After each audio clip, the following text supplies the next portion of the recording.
in some ways it's an opportunity, it's a motivation for symphony orchestras to explore how they can be relevant to their society, to their community. As my boss says to Maestro Delta David Gar, the music director here, how can we uniquely serve our unique community? Hi, Thomas. Nice to meet you. Lovely to meet you too. Yeah. Where are you at the moment? I am in South Dakota, where there is currently about 2 inches of snow on the ground, 4 centimeters. Really? Wow. Which just happened. And the worst part is my car has a flat tire. Yeah. And I was going to replace it yesterday when the weather was perfect. And I decided, I'll wait till tomorrow when it snows. Yeah. So. Oh, okay. But you are assistant conductor at the South Dakota Symphony? That's right. Yep. Yeah. How long have you been there? I have been there since 2017, so about 5 years. Oh, okay. So, but tell me about your career. How did you start in music?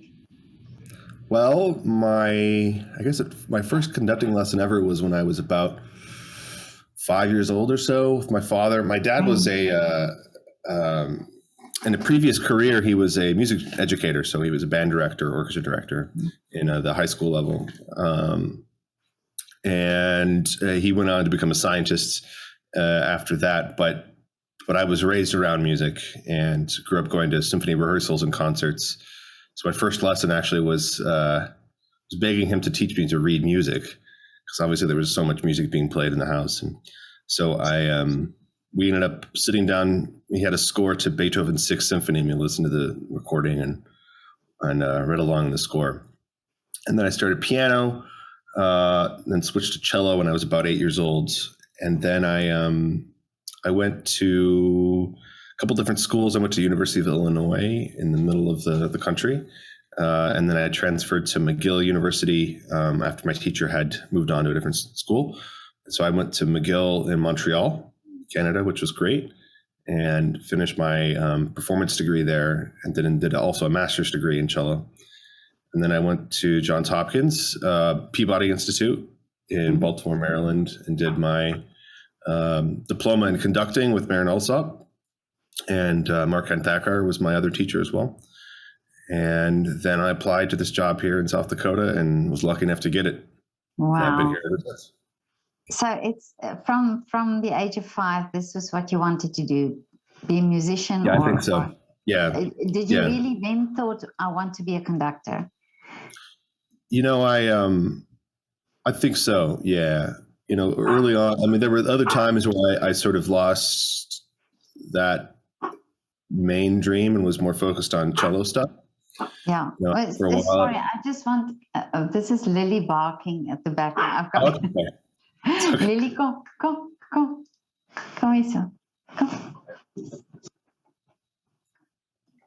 This is Lily. Hello, Lily. I like your bow. Lily's here, heard somebody at the door. Sorry to interrupt you, but okay, okay. Carry on. Yeah, carry on. I forget what we were talking about. I guess, yeah. I always wanted to be. I was asking if this was what you wanted to do all along. This, being a conductor. Was it the conducting that fascinated you, or was it just music? I think music in general. I think I had early on some good role models as conductors, and I found that particularly fascinating.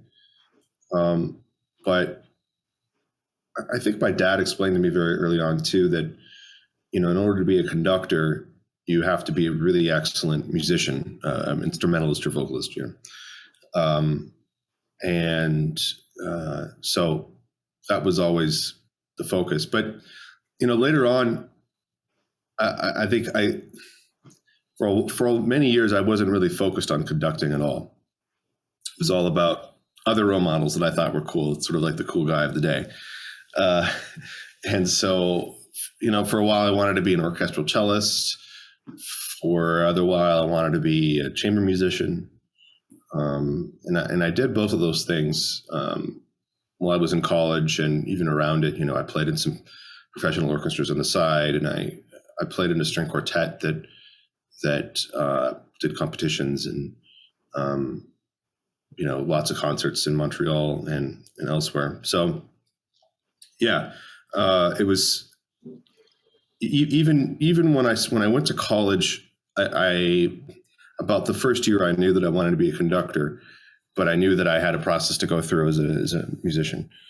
And so I focused a lot on, for example, when I was an undergraduate, we didn't have to, I think we only had to do a few concerts a year as in the orchestra. And I asked voluntarily to do everything because I wanted I wanted to learn the repertoire from that angle and to talk to the conductor about it after rehearsal and just sort of kind of integrate my way in there. And then I was also taking some like undergraduate, it was actually more of like a graduate level conducting class that was offered to anybody. And I audited that for many years and then continued to take it actively.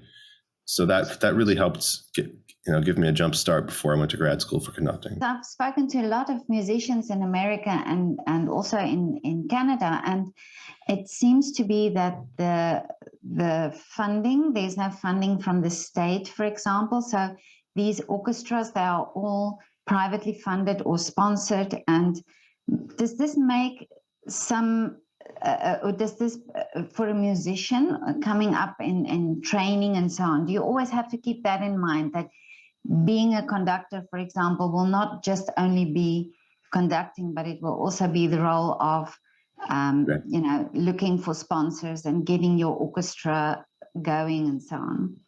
Yeah, I think so. I've never lived in Europe. I've spent about a month total, maybe a bit more than that, just over a few different times. So I don't know a lot about the model. I gather that the state, depending on what country you're in, funds quite a lot of Cultural Institute, and it's not really like that here. In Canada, I think was a little bit better funded from the government, but still, yeah, it's very much the nonprofit model, as we call it.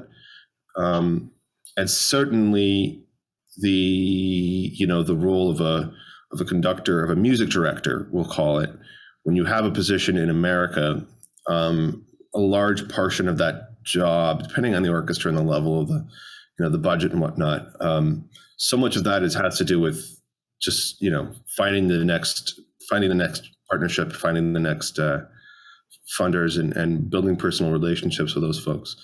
As a young conductor, you have to be pretty entrepreneurial. You have to. There are many more conductors than there are opportunities provided, and so, for example, even on a very practical level, like, okay, I need to have a video that for my portfolio so that I could use to apply for grad school. Well, then you got to put together an orchestra of colleagues, and so in that sense, I raised money for pizza and beer, and people. I was very, very lucky to do that. I actually had one of my best friends was also a conductor, and so we sort of split that together and had volunteers that played a concert with us. And there's sort of a market for that, anyways. I ended up playing all around the city with the different schools. Quite often, I played for other conductors' recitals. I made a point to kind of do that in hopes that they would turn around and play in mine, which they did. And there's so many great musicians in Montreal, and if you choose great repertoire, people will play it, I think. So yeah, so that's like a very basic level. I founded a music festival in Iowa while I was still in grad school.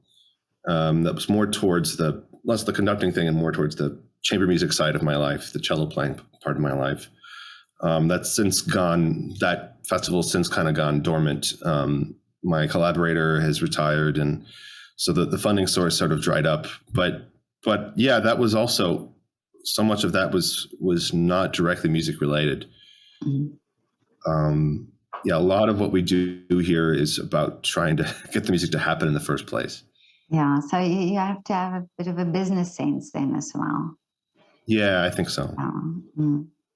Well, and also what I found interesting by speaking to different conductors is that, and I never knew that, was that there's, it's different to conduct an orchestra for just a concert, say, for example, and then also for opera and for ballet, it's also totally different.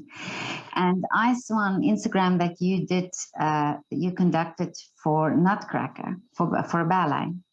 Yeah, so we didn't do the full ballet. We did a couple of numbers with dancers and a couple of numbers just with orchestra. It was part of our Christmas Pops, which I don't know if that's a concept that's a thing in the rest of the world, but you can think of like the Boston Pops. Probably people have heard of that. Yeah. And so that's kind of a whole funny conversation that I guess Pops music goes way back, but anyways, Christmas Pops. So it's a lot of, it's the most wonderful time, music like that. Yeah. Also with some sacred music.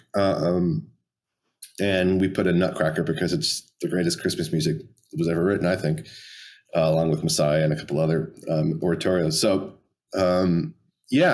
what's different about working with dancers? I've done it in some other contexts, and first of all, music is music, but it's a collaboration. It's a lot like working with a soloist as a conductor, where you're not the only one making the decisions about tempo or various things like that. Mainly it's tempo. And so it's just a simple collaboration of conversations about that. And you want to watch for certain places to make sure that they're in place. The numbers that we did were pretty straightforward. I've worked with the Martha Graham Company before, dance company. I was an assistant there. That was a lot more involved, making sure that you know what the dance is, but they'll follow you as well. You follow them, they follow you. It's sort of a little collaboration like that. But tempi, you got to be really on the ball with that. But do you enjoy that type of thing? Because I heard it's quite challenging with ballet to do that. Yeah, I talked to other colleagues of mine, conductors, and they say, "Oh, ballet is so restrictive." And I don't know. I think the music, so much of the music is great. We got like the Rite of Spring, Firebird, Nutcracker, Debussy, Fawn. I mean, there's so much great repertoire out there. I was reading a book recently. I cannot think of the title, but it's I think it's called Rite of Spring. It basically talks. It's an investigation of the cultural time period and what was going on in history when the Rite of Spring was written, and investigating how the music is aligned with the world events at the time, with the mainly the First World War.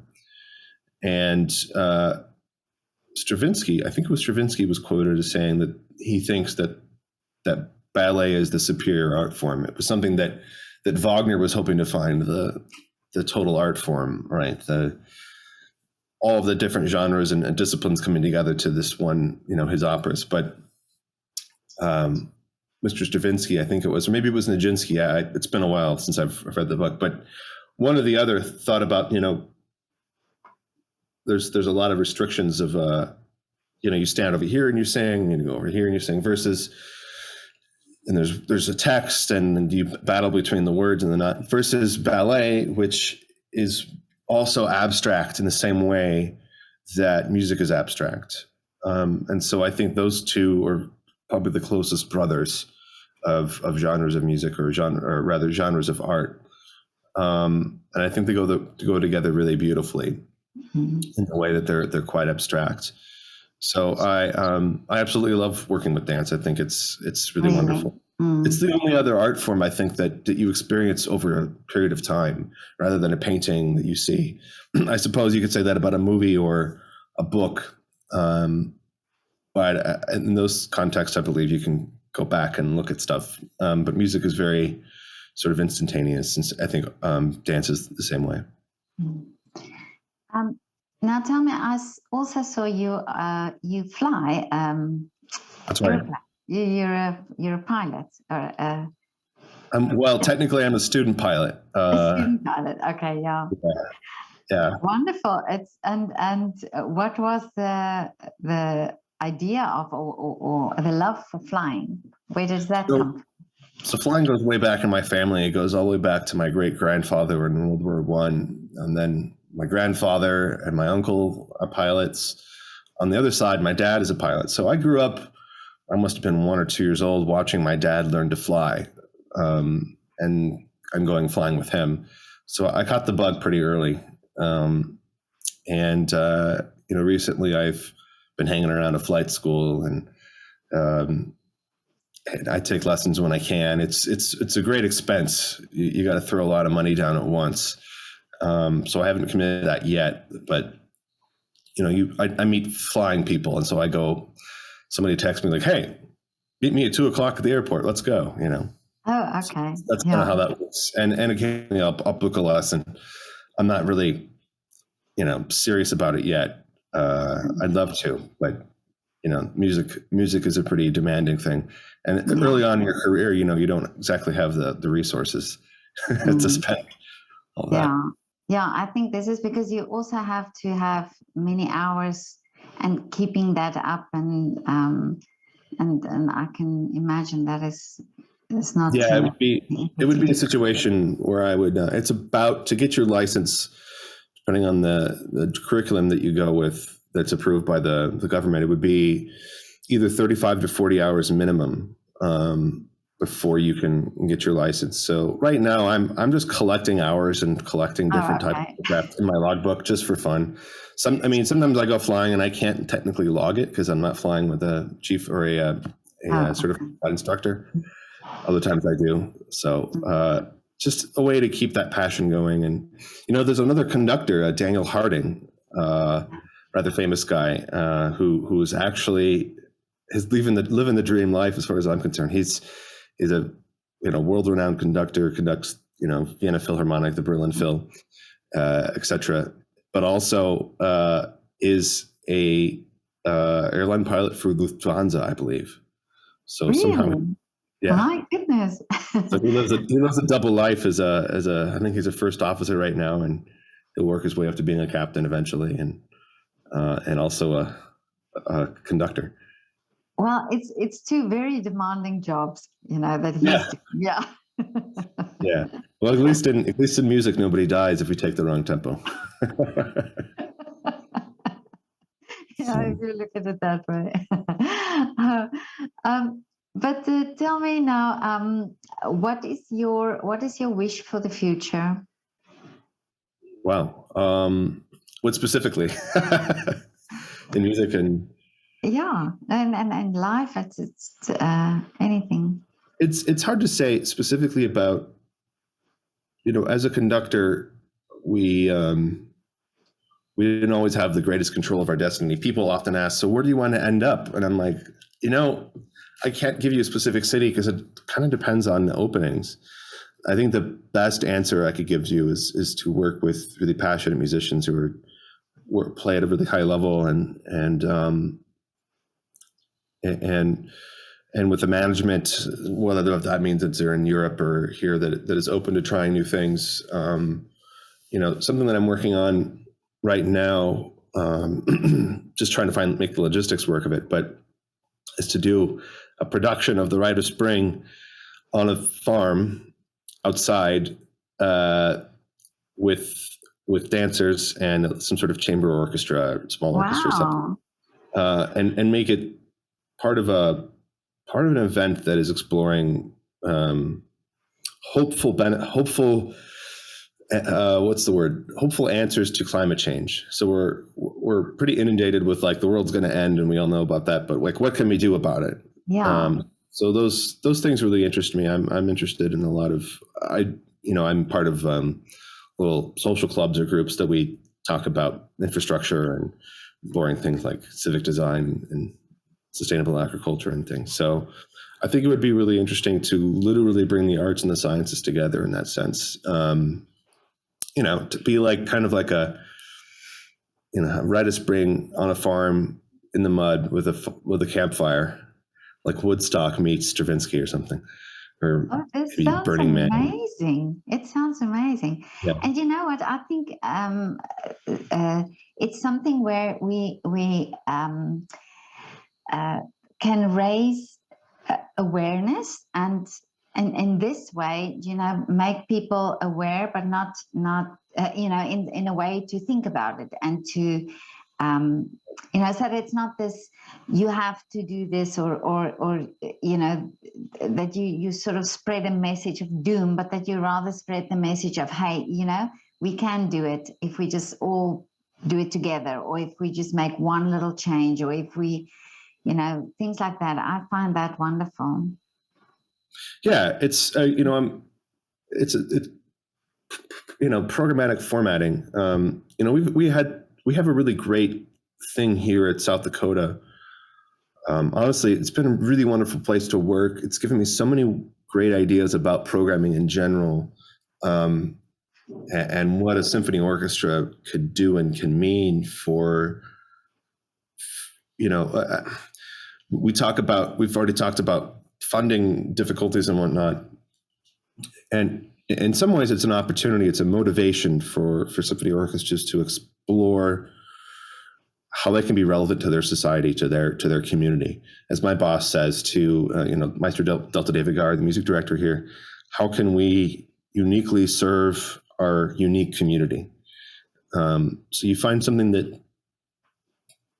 a program that reaches people and resonates with them based on what's special about those people there. So something that we've done here, something called the Lakota Music Project, where it was started 15 years ago or so by my boss to address racial prejudice here in South Dakota. And some of the greatest tension is between Native and non-Native people. And so we thought, well, we're not going to solve the problem, but at least we can, make friends and show maybe a path forward to opening the door to conversations and to friendships. And it took a long time, and it was really a collaboration between two unique styles of music, and very respectful. And there have been some long-term friendships that have come of that. We recently recorded an album that'll be released within the year, as well as a documentary that we produced about the collaborative process, which is really interesting between people who don't make music via the page like symphony orchestras do, and combining, how do you make a record like that, or how do you even perform a piece when folks play music by ear versus on the page. Yeah. And I think the way that we collaborated and solved that problem is a beautiful metaphor for how, any differences between two people with slightly different values can be solved. So yeah, I think it's really important to serve your community. If anything, it sounds a bit contrived, but that's where the money is. And that sounds terrible, but because the government doesn't fund us in the way that other orchestras do in the world, we have to find a way to make it relevant.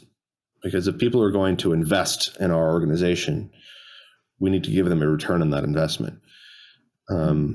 So I think it's not enough just to do a traditional concert, although those are really great, and we obviously continue to do that. But even within a little concert, you can change it. So for example, we've had every year or so for the past 5 or 10 years, we've done something called Humanities-Infused Programming. It actually was a government-funded thing from the National Endowment of the Arts. Joseph Horowitz, who's actually been a guest on my podcast, Joe Horowitz used to be a writer for the New York Times, music critic, has written a number of books. Currently, he's the executive director or the artistic director of the post-classical ensemble in Washington, D.C.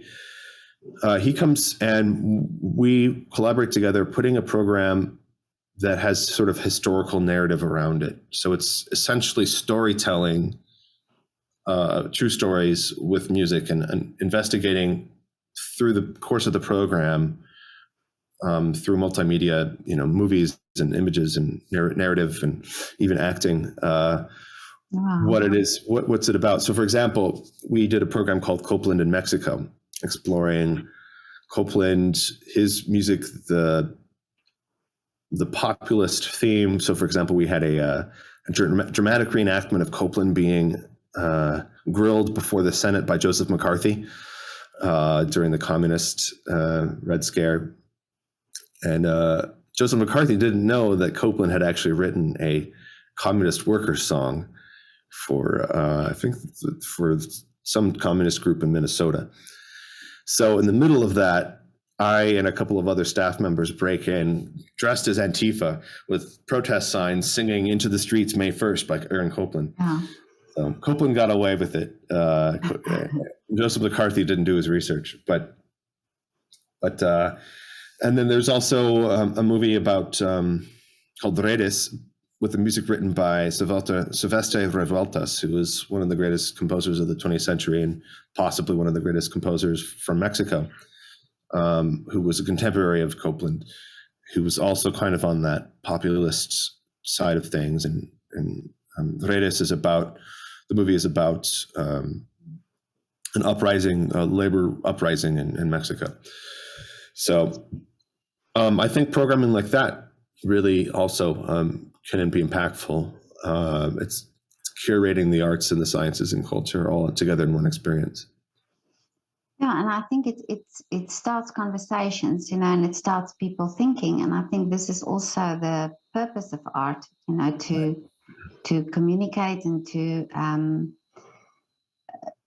change also the way people have preconceived ideas and so on. Because I think you as artists are also thinking differently about things and seeing the world differently. So yeah, I think we're pretty astute pattern recognizers, if that's okay. So we see connections in places that maybe other people don't see, and art can definitely it's not just about facts, right? When you're trying to solve a problem, it's because we're not just factual, logical beings, we're also emotional beings. And so I think you have to kind of bring the humanity into the conversation. And I think art does that in a really great way. Well, I don't know if you've seen my project that I did over lockdown, but I photographed 500 artists in their windows here in Vienna. Mm-hmm. I basically, just to raise awareness, to the arts and artists who were at that time still at home. Right. And this was very interesting for me to talk to artists in this time, because this was lockdown in the sense that all our theaters were closed and many freelance artists didn't have any income or they were supported by the state, but still, it was that fact that the concerts were cancelled and so on. I found it so interesting to talk to them and get their perspective on things, and even with my interviews now, that I really think that, and I believe that every time you do something, even if it's a tiny little thing, it can have an impact, and it can make people think, and it can make people see things in a different way. And I do believe all these projects that you are doing have an impact, and if you can do it if you can use music to make people aware of environmental issues, then it's wonderful, that can make, because I think it's always this thing, like planting a seed. You plant the seed, and you plant another seed and another seed, and trees come up. It's a small little thing, but it maybe not in our lifetime, but in years to come, that there will be more awareness and more be done, for this type of cause. So congratulations with all this that you're doing. Wonderful. Thanks. When we brought the Lakota Music Project, it's been, as I said, about 10, 15 years, and I've been basically a spectator on the side as an assistant conductor, but getting more involved in this production lately, just with some of the logistics and, making sure the recording worked and whatnot. But so I got to know the players, our native partners and musicians. And it was the first time we brought it to our main stage as a separate entity what it had been for a long time. We would go to different, middle school gym floors around the state and tour and bring this program together. We brought it to our main stage as part of our Masterworks, subscription series. And so for the first time, many of our audience members, that was the first time they had seen that project. And we've gotten so many comments from those folks that it was one of the most, beautiful and meaningful things they've seen. I think it was just such a great expression of humanity, and inspiring to see, in a way, how, like, for me as a sort of a aviation nerd, like, inspiring to see how people got to the moon in, like, 1960s in a tin can with duct tape and a calculator, a slide rule, how they do that. And it's just amazing. Or some of the other really great, wonderful thing. The world is such a terrible place in many ways, but there are certain times where people rise above and, medical science and exploration and whatnot. And Beethoven's another great example, somebody who was the wounded hero, who, as a metaphor, overcame great odds. I think that was just a really inspirational project for people to see what is possible. Yeah. When you commit to something. Yeah. Amazing. But now listen, just the last thing. I know the arts were very much affected during this pandemic, but also businesses were very much affected. Do you have a name of a restaurant or a coffee shop or a business that you would like to mention in this? Oh, wow. That threw me off guard. Where do you go? Do you have a coffee shop nearby that you love to go and drink coffee, or what is there? Yeah, there's a few places. South Dakota, it was interesting. South Dakota, the pandemic didn't hit the same way because there was never really a lockdown. Oh, really? So for some people, the pandemic never even happened. But, it's so I would be curious to see what the economic impact would be of businesses here in town, as opposed to other places in the world where there were shutdowns. But some of my favorite places here in Sioux City, or Sioux Falls, Queen City Bakery. It's a really great place. And The Source, another coffee place I go to a lot. There's a really great taco shop that I don't go to a lot, but it's probably my favorite restaurant in town. It's called Los Posados. Yeah. My favorite taco place in the world is actually in Texas. I think I posted on that on my Instagram. It's this amazing little taco stop that's like a truck and like a dirt parking lot with chickens running around and peacocks, and the experience is amazing. There's a table. There's like a polished table with the tabletop, which is actually a tree stump. It's been cut, and inside of that, there's like a revolver. It's so Texas, like glued into it. So, Oh, that's amazing. Well, yeah, it sounds much different than what we have in Vienna here. Yeah, it's the middle part of the country. They've dealt with the pandemic differently. As far as I'll put it that way. Oh, okay. Well, it was so lovely to talk to you. And likewise. I'll follow you on Instagram to see about this project that you are planning to do. This sounds amazing. I think this is wonderful that you're doing. Yeah. It's going to take a few years, I think, but we'll see. I don't know if it'll be done here or where. It's a dream I have. But oh, okay. Yeah. And all the best with the flying. Thanks. Appreciate it. I hope you can build up your hours. Yeah. Thanks. And whenever you're in Vienna, whenever you're on this side of the pond, then let me know and we can grab a coffee here. I'd love to. Yeah, I'd love to meet you. I'm planning a trip at some point. I got to get over there. You never know with COVID. You plan a trip and you got to not go. But eventually I need to go over there. Marion has invited me to come see her in the radio orchestra. So. Oh, okay. Okay, Thomas. Have a lovely afternoon. Thank you. Bye. Bye-bye.